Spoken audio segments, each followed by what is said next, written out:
함께 나눌 하나님의 말씀, 신약성경 야고보서 3장 13절로 18절까지 말씀입니다. 제가 말씀을 읽을 때 17절과 18절은 함께 말씀을 읽도록 하겠습니다. 너희 중에 지혜와 총명 있는 자가 누구냐? 그는 선행으로 말미암아 지혜의 온유함으로 그 행함을 보일지니라. 그러나 너희 마음속에 독한 시기와 다툼이 있으면 자랑하지 말라.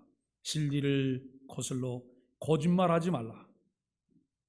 이러한 지혜는 위로부터 내려온 것이 아니요 땅 위의 것이요 정욕의 것이요 귀신의 것이니 시기와 다툼이 있는 곳에는 혼란과 모든 악한 일이 오직 위로부터 난 지혜는 첫째 성결하고 다음에 화평하고 관용하고 양순하며 긍휼과 선한 열매가 가득하고 편견과 거짓이 없나니 화평하게 하는 자들은 화평으로 심어 의의 열매를 거두느니라. 아멘. 이 시간에는 에이렌의 양상물이 하나님 앞에 찬양드리겠습니다.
아멘. 감사합니다. 우리 옆 사람과 이렇게 한번 인사해 볼까요? 금년에 저를 위해서 기도해 주셔서 감사합니다.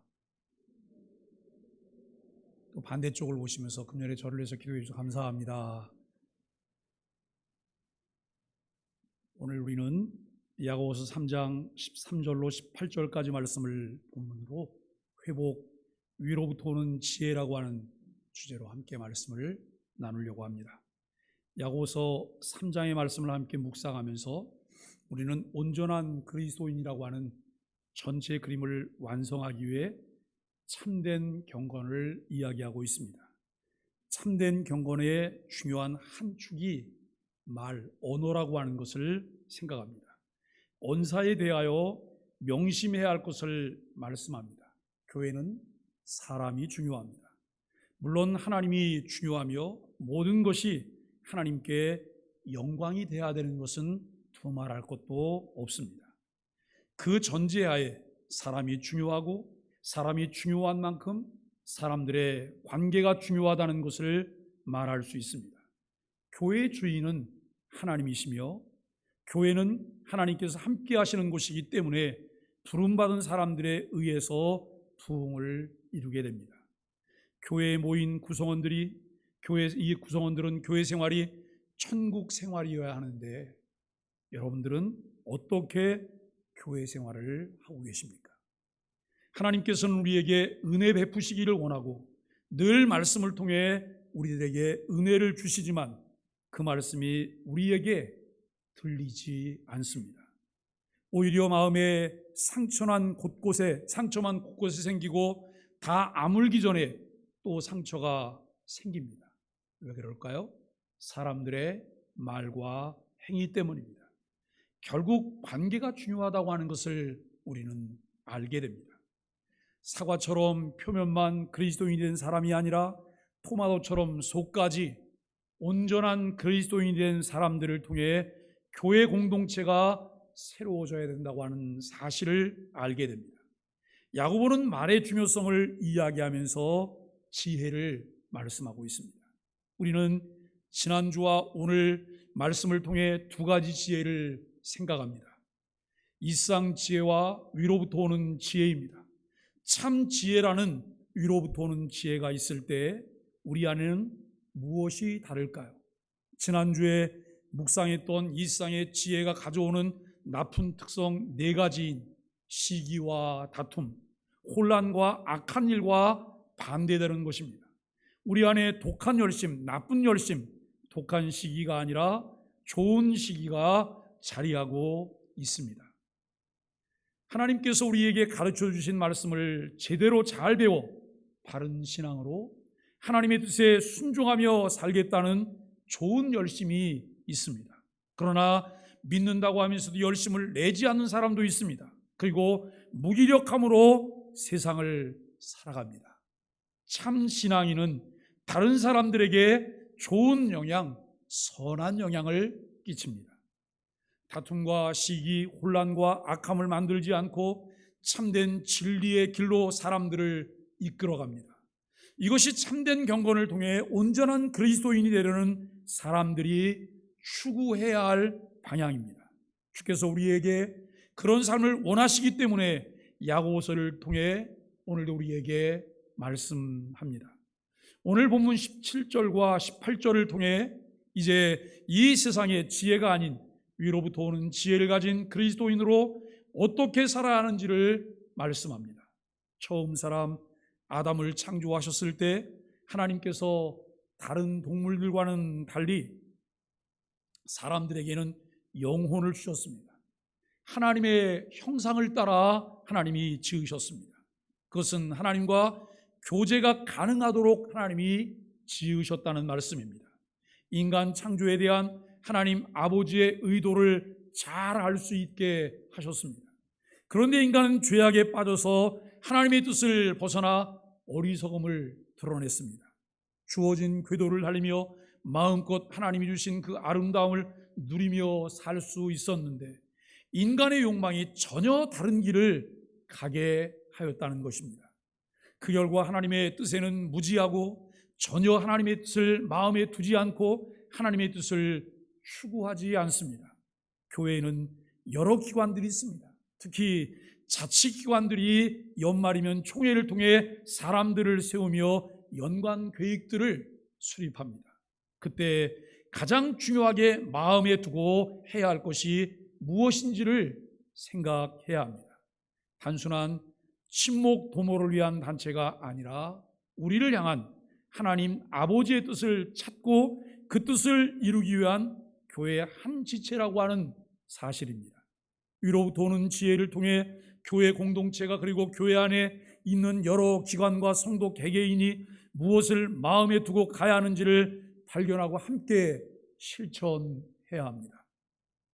로마서 1장 22절에는 스스로 지혜 있다 하나 어리석게 되었다고 말합니다. 그 결과 마음에 하나님 두기를 싫어해요. 성경의 가르침을 따르려고 하지 않습니다. 이 세상의 지혜를 따를 것인지 위로부터 오는 지혜를 따를 것인지를 결정해야 합니다. 교회 안에 그리스도 안에 있으나 여전히 그런 모습입니다. 얼마나 안타까운 모습인지 모릅니다. 마치 에스겔서에서 말씀하시는 골짜기에 마른 뼈 같은 참상입니다. 골짜기에 마른 뼈들이 수북히 쌓여 있는데 그 뼈들을 바라보시면서 이 뼈들이 능히 살겠느냐라고 하는 물음에 에스겔이 이렇게 말합니다. 주께서 아십니다. 주께서 아십니다. 참 지혜로운 대답이라고 생각해요. 피할 길을 다 피하면서 대답을 하는 거예요. 주께서 아십니다. 우리는 예수님이 십자가에 못 박혀 죽으시고 부활하신 후에 갈릴리로 제자들이 갔어요. 고기를 잡고 있을 때 예수님도 갈릴리에 오셨어요. 그리고 제자들과 예수님이 만나시죠. 예수님이 제자들을 위해서 조반상을 준비하시고 그들과 대화하시는 중에 여러분 베드로에게 이렇게 묻습니다. 베드로야, 내가 이 사람들보다 나를 더 사랑하냐? 내가 이 사람들보다 나를 더 사랑하냐?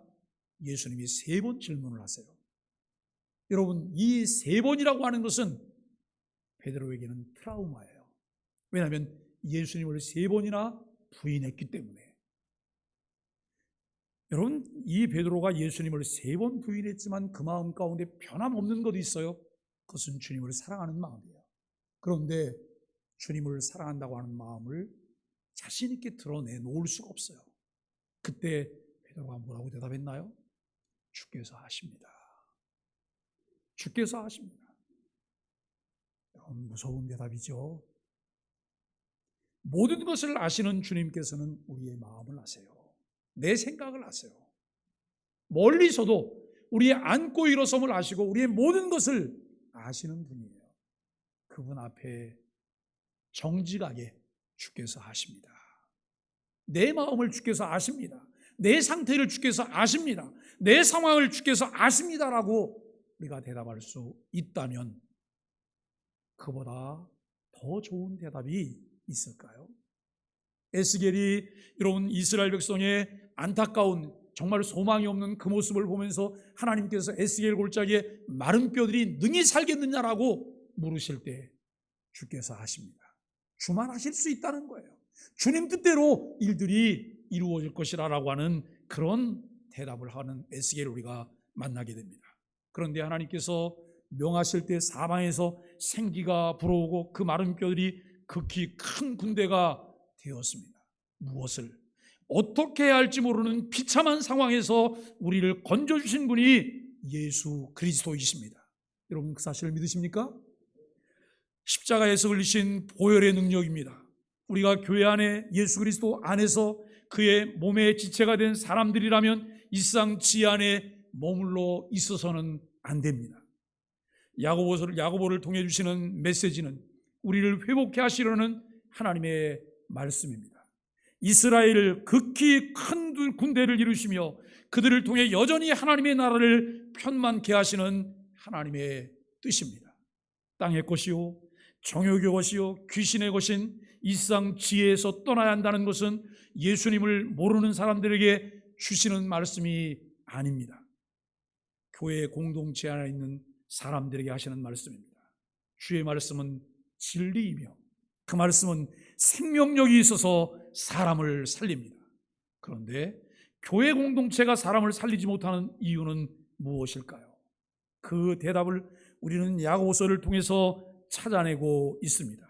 초대교회 시대에도 진리이신 하나님의 말씀을 따라 위로부터 오는 지혜를 쫓아 사는 것이 아니라 일상 지혜를 따라 시기와 다툼, 혼란과 악한 일을 일삼고 있습니다. 왜 그럴까요? 땅의 것이요, 정욕의 것이요, 귀신의 것을 따르고 있기 때문입니다. 여러분, 지금 나를 통해 나타나는 것은 내 내면의 근원이 있기 때문이에요. 내 내면의 근원을 통해서 여러분 표출이 되어져요. 오늘 우리는 우리에게 있는 것은 무엇일까를 생각해 봅니다. 그런데 야고보가 위로부터 오는 지혜를 말하는 이유가 있습니다. 아담의 불순종으로 인한 타락으로 죄 아래 종노릇하던 이들에게 율법의 요구를 완전히 이루며 순종하셨던 예수 그리스도의 대속의 죽음을 통해 재창조된 새 백성들이 그리스도인이기 때문입니다. 우리가 여러분 정말 교회에서 설교하면서 늘 안타까울 때가 있어요. 교회를 몇십 년을 다녔는데도 어떤 내용 설교를 하면 그 설교 내용들을 이해를 못하세요.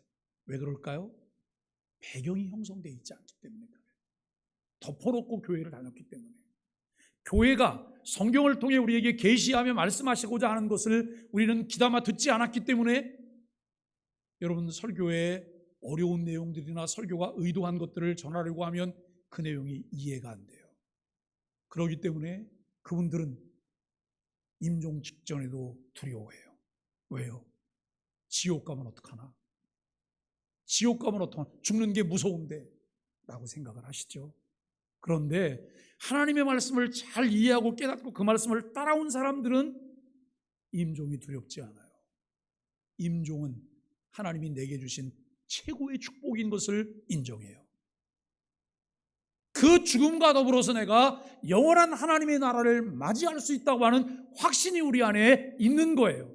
이 세상에서 육신장막을 벗게 되고 고통과 수고가 없는 늘 하나님과 함께하는 하나님의 나라에 입성하게 된다고 하는 사실을 믿기 때문에 기쁨과 감사함으로 임종을 맞게 될 수 있는 거죠. 사랑하는 여러분, 그런즉 누구든지 그리스도 안에 있으면 새로운 피조물이라 이전 것은 지나갔으니 보라 새 것이 되었도다라고 하는 고린도후서 5장 17절의 선언의 당사자가 우리 자신들이기 때문입니다.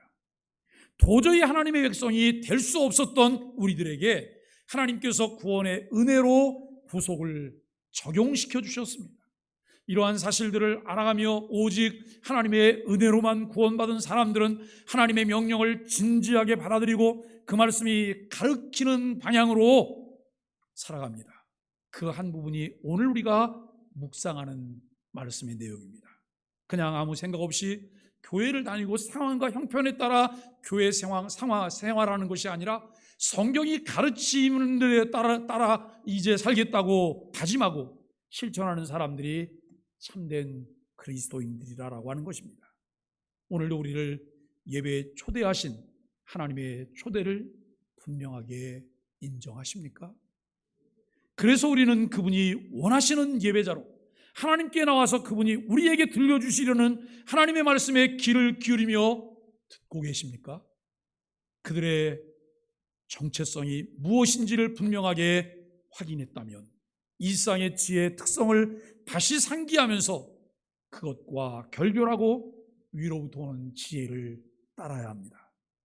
그러나 너희 마음속에 독한 시기와 다툼이 있으면 자랑하지 말라, 진리를 거슬러 거짓말하지 말라라고 말씀을 하죠.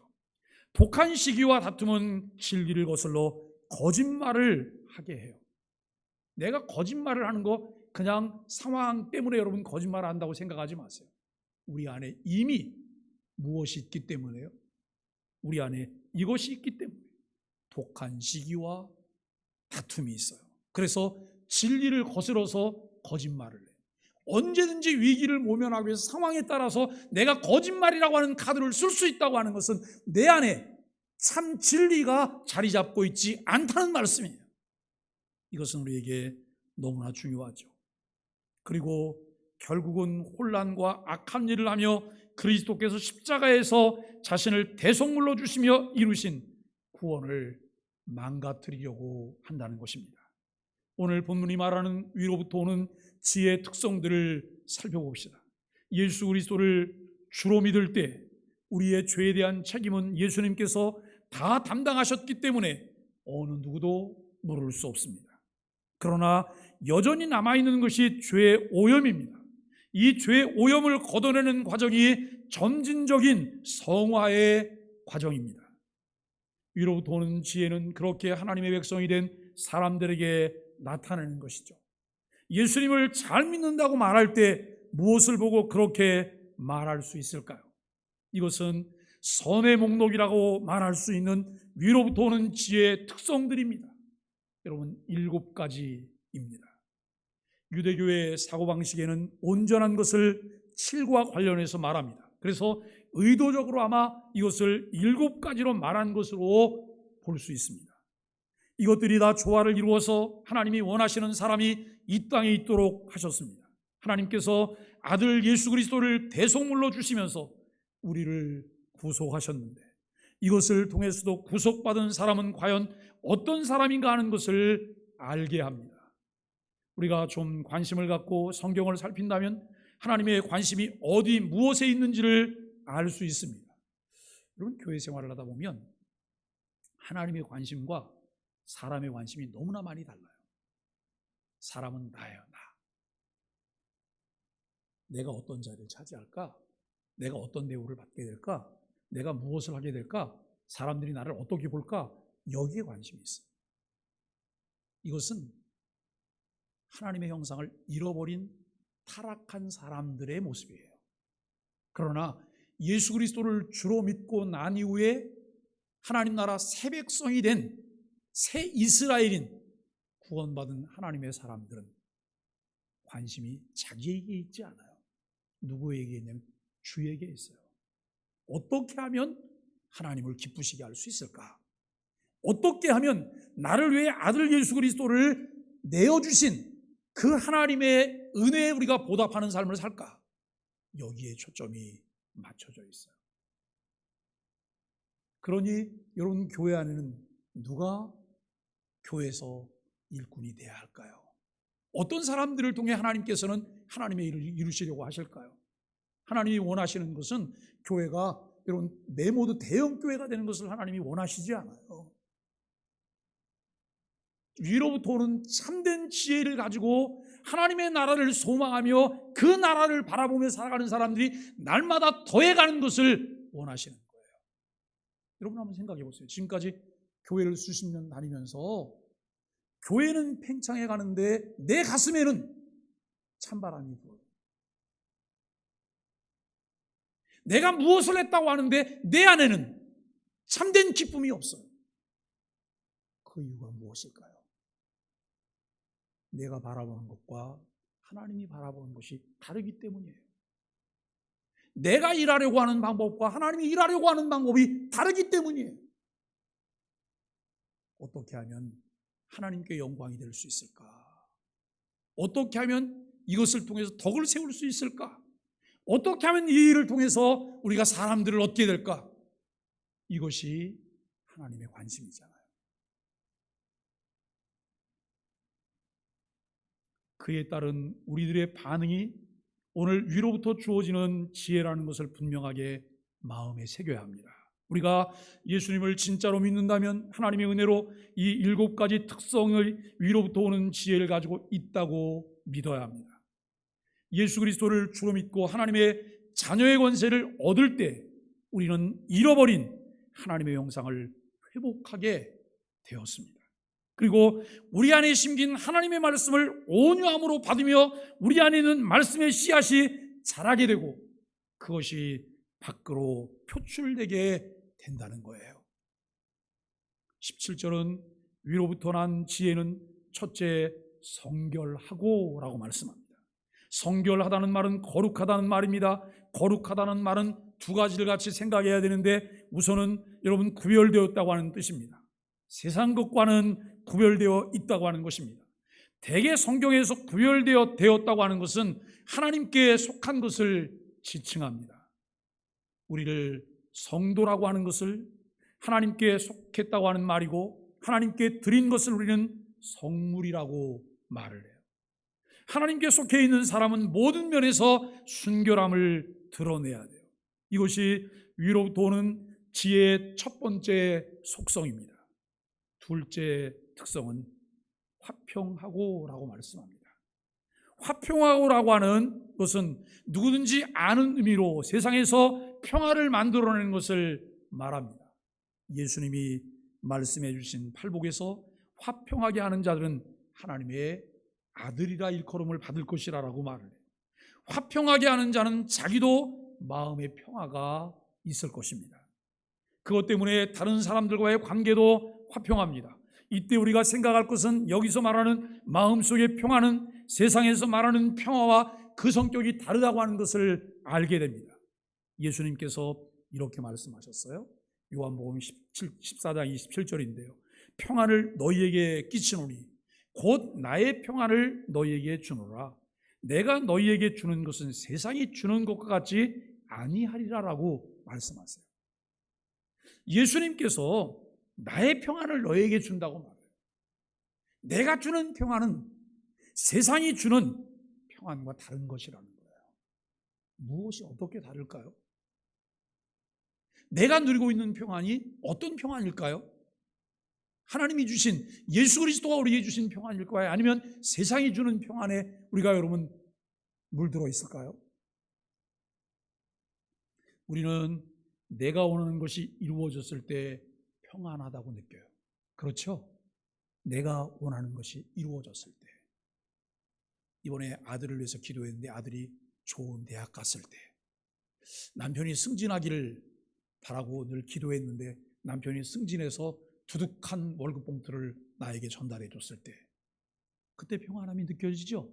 내가 원하고 바라는 것이 여러분 이루어졌을 때 평안하다고 느껴요. 그러니까 내가 원하는 대로 이루어지지 않으면 평안이 아니에요. 안 평안이에요. 그죠? 평안이 없는 거예요. 그래서 노심초사하게 되고 결국 그 일이 이루어질 때까지는 아무것도 못하게 돼요. 밤잠도 못 자요. 음식도 맛이 없어요. 그것이 세상이 주는 평안입니다. 성경은 예수님을 믿는 사람은 내가 원하는 일이 이루어지든 안 이루어지든 상관없이 근원적인 평화가 우리 안에 있다고 말을 해요. 근원적인 평화는 무엇 때문에 있는 것일까요? 예수 그리스도의 십자가 때문이에요. 복음은 내가 하나님 앞에 받아들일 수 있는 존재가 아닌데 십자가의 구속으로 너를 받아 주셨다라고 말씀하세요. 그리스도인인 우리들도 세상을 사는 동안 많은 사람 문제들로 인해 골머리를 썩고 있지만 성경은 우리에게 말해요. 주 안에서 항상 기뻐하고 너희 관용을 모든 사람들에게 알게 하고 아무것도 염려하지 말고 다만 모든 일에 기도와 간구로 너희 구할 것을 감사함으로 하나님께 아뢰라. 그리하면 모든 지각에 뛰어난 하나님의 평강이 그리스도 예수 안에서 너희 마음과 생각을 지키시리라. 아멘인가요? 아멘이시잖아요. 그죠? 근데 우리가 두 가지 비결을 배우는 거예요. 예수 그리스도가 십자가의 죽으심을 통해서 우리 안에 근본적인 평안이 이루어졌다는 거예요. 우리 바닥에 평안이 바닥에 쭉 깔려져 있어요. 근데 여러분 그 평안이 누룽지처럼 붙어 있어갖고 하나도 이렇게 떠오르지 않고 나타나지 않아. 그러면 내가 내 안에 평안을 가지고 있지만 내가 누리는 것은 아무것도 없는 거예요. 그죠? 예수 그리스도를 주로 믿고 고백하지만 그 평안을 누리지 못해요. 그런데 바울이 말하는 빌립보서를 통해 우리가 매일매일 그 평안을 누리며 사는 비결을 가르쳐줘요. 그게 뭐냐면 여기 여러분 4절 말씀에서 주 안에서 항상 기뻐하고 5절에서 너희 관용을 모든 사람에게 알게 하고 6절에서 아무것도 염려하지 말고 다만 모든 일에 기도와 간구로 너희 구할 것을 감사함으로 하나님께 아뢰라 그래요. 그러면 매 순간순간마다 우리가 하나님의 평강을 누리며 사는 거예요. 7절에서 말하기를 우리에게 이렇게 말을 해요. 그리하면 모든 지각에 뛰어난 하나님의 평강이 그리스도 예수 안에서 너희 마음과 생각을 지키시리라. 여러분 말씀을 믿으세요? 아멘하고 돌아서서 다 잊어버리면 그냥 평강은 바닥에만 깔려있지, 하나님은 분명히 나에게 다 주셨는데 바닥에만 깔려있지 내가 누리는 건 아무것도 없는 거예요. 액션을 취하셔야 돼요. 적극적으로 그 평강을 끌어내셔야 돼요. 그 평강과 함께 우리가 사는 이 일들이 우리에게 필요해요. 셋째는 관용하고입니다. 지혜가 있으면 거룩하고 거룩하면 반드시 평화적이라고 말합니다. 평화를 나타낸다는 말이죠. 그 다음에 관용하고라고 했습니다. 관용이라고 번역된 말은 기본적인 뜻이 싸우지 않는다는 거예요. 그런데 바울은 너희 관용을 알게 하라 라고 말을 해요.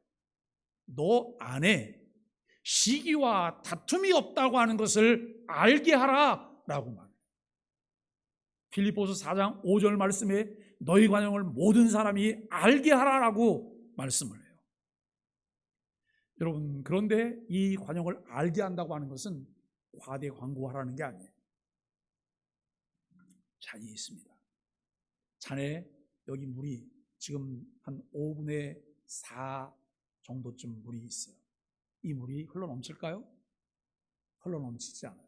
잔 속에만 머물러 있어요. 그런데 계속해서 물을 붓습니다. 그랬더니 어떻게 되죠?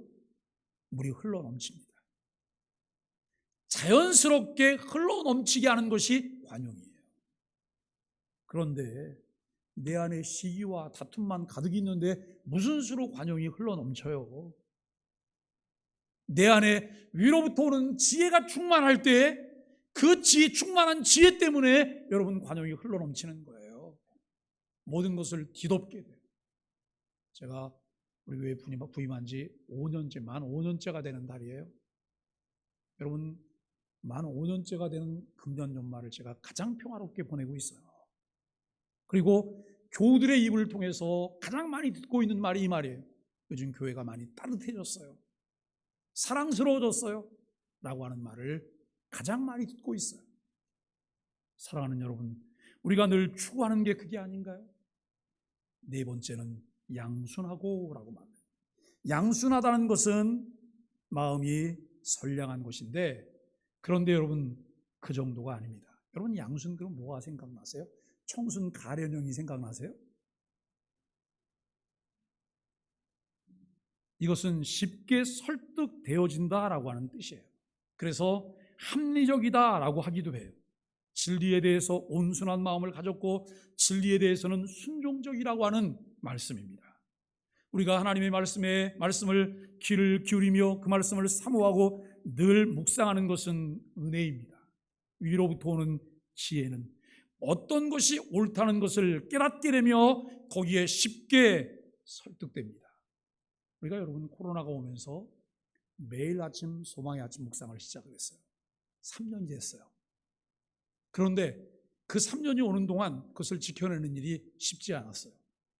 금년에 제가 첫 번째 주일날 이렇게 말씀을 드렸어요. 금년은 소망의 아침 묵상에 생명을 걸겠습니다 라고 말씀을 드렸어요. 여기에 다 함께 참여하자는 거예요. 그런데 3년을 오면서 곳곳에서 열매들이 보여요. 성실하게 매일 소망의 아침 묵상을 꾸준히 하고 있는 분들을 통하여 그들이 말씀 속으로 걸어 들어오는 모습들을 보게 돼요. 우리 소망의 교회가 여러분 하나님 말씀을 사모하고 그 말씀을 쉽게 받아들이고 그 말씀에 온전히 순종하는 귀한 은혜가 있기를 간절히 바랍니다. 다섯 번째는 두 가지를 말하는데 긍휼과 선한 열매가 가득하다라고 하는 말씀입니다. 긍휼, 자비와 선한 열매가 가득한 것은 우리가 세상을 살아가면서 하나님을 사랑하는 것을 이웃들에게 내 몸을 사랑하는 것 같이 나타내야 하는 결과들입니다. 남들에게 긍휼을 베푸는 마음으로 늘 살펴보고 내 마음에 있는 하나님의 평화 때문에 남들을 긍휼히 여기는 것이 위로부터 오는 지혜입니다. 여섯째, 편견이 없다고 말을 해요.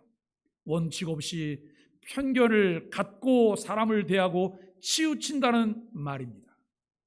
여러분, 일관성이 있다는 말이죠. 일관성이 없다는 말이고 일관성이 있다는 말입니다. 그것을 마음이 나뉘어 있지 않다, 조화롭다라고 하는 의미까지 확장할 수 있습니다. 우리의 마음이 위로부터 오는 지혜를 가지고 있을 때 사람을 나누지 않고 늘 조화로운 마음을 갖습니다. 일곱째, 거짓이 없다고 말씀합니다. 위선적이지 않다는 거예요. 위선적인 것은 겉과 속이 다른 것이죠. 그런데 위로부터 오는 참된 지혜는 거짓이 없습니다. 다른 사람에게 어떤 영향력을 미치기 위해서 가장하지 않는다고 하는 것입니다. 여기 7가지 위에서 오는 지혜를 전체적으로 야고보서에서는 의의 열매라고 합니다. 유대인들은 지혜의 열매라고 말합니다. 바울은 그것을 갈라디아서에서 성령의 열매라고 말하며 9가지로 표현합니다. 우리에게서 열매가 맺혀져야 합니다. 의의 열매는 무엇일까요? 우리 삶을 통해서 의가 맺혀지는 것입니다. 의라고 하는 것은 하나님이 옳다고 여기시는 바입니다.